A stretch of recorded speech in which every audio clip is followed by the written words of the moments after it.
Here's a story about sonoluminescence, reverse speech, remote viewing, and the divine light.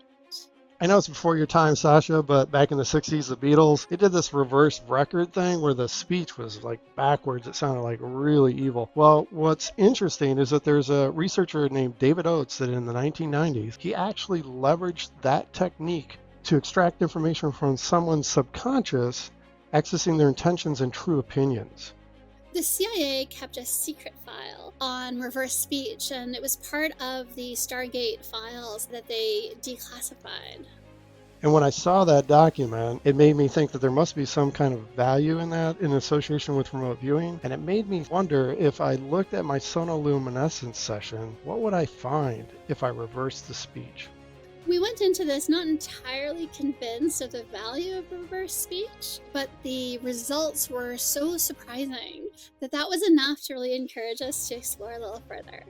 To be clear, we were using software to extract this information. We were not doing anything manually. And what was shocking to me was that I was actually speaking in Norwegian when you looked at my reverse speech. So I'm like, this has got to be wrong. Like, there absolutely cannot be anything useful here. And yet there was coherency within the data. And as we looked into it a little bit further, we started to see all these passages that were mentioning light, and blue light in particular, which is relevant to sonoluminescence. Sonoluminescence, also called a star in a jar, is where sound waves impact a bubble in water and it actually implodes. And when it does, it creates this beautiful blue-white star. And so the fact that blue light showed up within the reverse speech, to me, that was quite shocking. Another data point that came through in David's session was that sonoluminescence would work better at cold temperatures. And that's actually borne out by the research that we found on the topic. In the reverse speech, in Norwegian, there were many passages that referred to cold and snow and ice and winter season. Nikolai Kozyrev, the inventor of the mystical Kozyrev mirrors that enhance your psychic ability when you're in them, he also described an anomalous energetic effect that occurred in the winter months.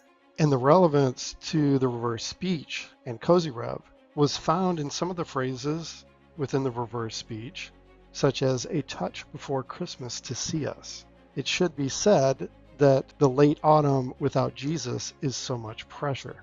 And we found especially the touch before Christmas to be so surprising. Because the 21st, which is before Christmas, is the solstice, which marks winter.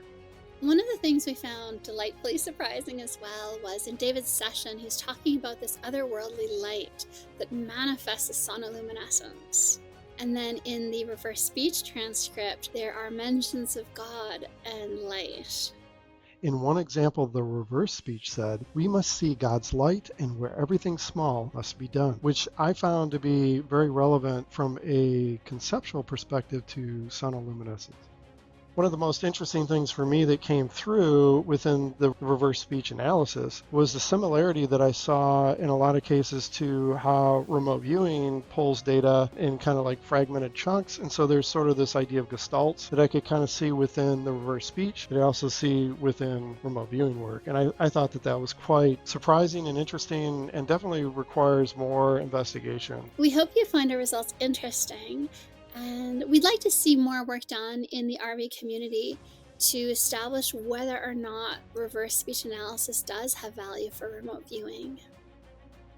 Yes, absolutely. Thank you and good night. Bye.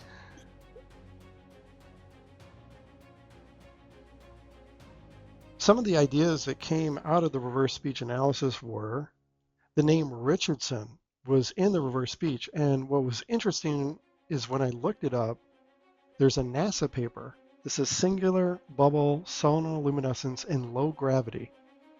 And he is one of the authors. In my remote viewing session work, I had the concept of gravity being one of the elements that may be impacting sonoluminescence optimal output. And so the idea that that type of paper would be written with that author and his name would show up in the reverse speech was quite interesting. Using blood instead of water in the flask for the sonoluminescence might yield better, stronger, and more sustained energy output results. Spinning the liquid in the flask prior to insertion of the bubbles might also yield interesting effects. The Allais effect, which occurs during solar eclipses and might have a relationship to Cozy Rev's anomalous winter effect, might be used to enhance sonoluminescence.